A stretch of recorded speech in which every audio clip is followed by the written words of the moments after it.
पूजनीय श्री गुरुदेव, मानवतेचे महान पुजारी, वंदनीय राष्ट्रसंत श्री तुकडोजी महाराज, संविधानाचा वाव देणारे बनवणारे डॉक्टर बाबासाहेब आंबेडकर, विद्येचे आराध्य दैवत सावित्रीबाई फुले, ज्योतिबा फुले, उपस्थित असलेले माझे मातृतुल्य पितृतुल्य मित्रमंडळी, सगळ्यांचा मी आभार मानतो की मला इथे बोलायला एक संधी दिली. बोलायला खूप काही असतं, पण त्याआधी मला एक गोष्ट नक्की म्हणायची इथे की मी स्वप्न बघितले, पण स्वप्नाला साथ द्यायला आर्थिक परिस्थिती गरजेची आहे आणि विश्वास ठेवणं हा गरजेचा आहे. तर माझ्यावर विश्वास ठेवणारे माझे मामा, माझे समस्त कुटुंब, आई वडील, कधी चुकलो कधी पडलो थांबू न देणारी माझी फॅमिली, त्यांनी कधी कशाच गोष्टीची अडचण वाटू दिली नाही की कधीही पैसे लागले तर मामा सदैव उभा आहे, घे काय करायचं आहे कर. गेलो आम्ही, सुरुवात केली 10वी नंतर की काहीतरी या क्षेत्रात करायचं.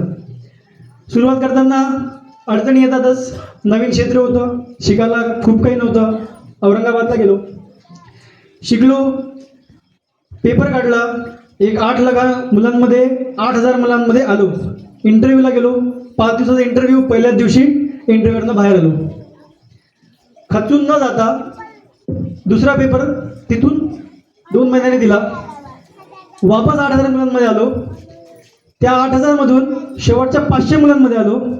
पण काहीतरी दुसरा विचार असणार देवांचा, तिथे नाही होऊ शकलं, मेडिकल रिझनमुळे नाही जाऊ शकलो. पण तिथे न थांबता, कारण घरच्यांनी कधी ते बर्डन दिलं नाही की तुला करायचंच आहे, उद्या पेपर आहे, मी म्हणणार की अभ्यास नाही झाला, तरी असं कधी म्हटलं नाही की का आम्ही पैसे लावतोय, अभ्यास का नाही होत आहे, हे का नाही होत आहे. नाही, त्यांनी हा विश्वास दाखवून ठेवला की ठीक आहे, तू जे केलं असणार चांगलंच केलं असणार आणि इथून पुढे जात राहा. त्याच विश्वासाने 2 वर्ष गेली, अटेम्प्ट संपले होते. ग्रॅज्युएशन नंतर पुणेच्या पेपर दिले, army, air force, Indian coast guard, navy, 4ही परीक्षा काढल्या. पहिले मैसूरला गेलो, एअरफोर्सचं सिलेक्शन घेतलं. मेडिकल्समध्ये काही अडचणी आल्यात, त्यासाठी दिल्ली जावं लागलं. दिल्लीला 23 दिवस थांबलो एका मेडिकल पॉईंट काढायसाठी.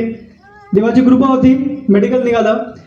तिथून पंजाबला गेलो, आर्मीचा इंटरव्ह्यू दिला, आर्मीचं सिलेक्शन घेतलं आणि शेवटच्या 250 मुलांमध्ये 8 लाखांपैकी आलो.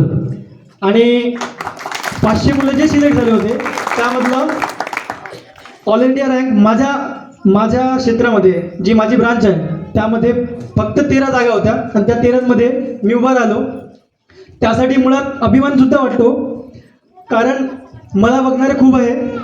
तर मला असं वाटतं की मी जर नाही करू शकलो तर माझ्यासोबत जे मला बघतात ते सुद्धा नाही करू शकणार, कारण सोबत एकट्या नव्हती केली. खूप सारे मित्र आहेत, खूप सारे ज्युनियर आहेत, सिनियर आहेत, सर्व मिळून अभ्यास करतो आम्ही. तर कोणी जेव्हापर्यंत जात नाही तेव्हापर्यंत समजत नाही. जसं शाहू दादा माझा सिनियर होता, तो सगळ्यात आधी लागला आमच्यामध्ये, त्याचं मार्गदर्शन मिळालं. त्याच्या मार्गदर्शनाखाली मी सुद्धा प्रयत्न कंटिन्यू केले आणि छोटंसं यश आता हाती लागले आहे. गाववासियांना एवढंच म्हणणार की जितकं होऊ शकणार तितकं मी या भारत देशाला किंवा या गावाला बनवण्याचा प्रयत्न करणार. उद्या जाऊन फक्त मी नाही तर प्रत्येक मुलगा जो इथं बसतोय त्यांनी समोर येऊन हे बोलायचं धाडस ठेवलं पाहिजे, अशी माझी ईश्वरचरणी प्रार्थना आहे. धन्यवाद. जय हिंद, जय भारत.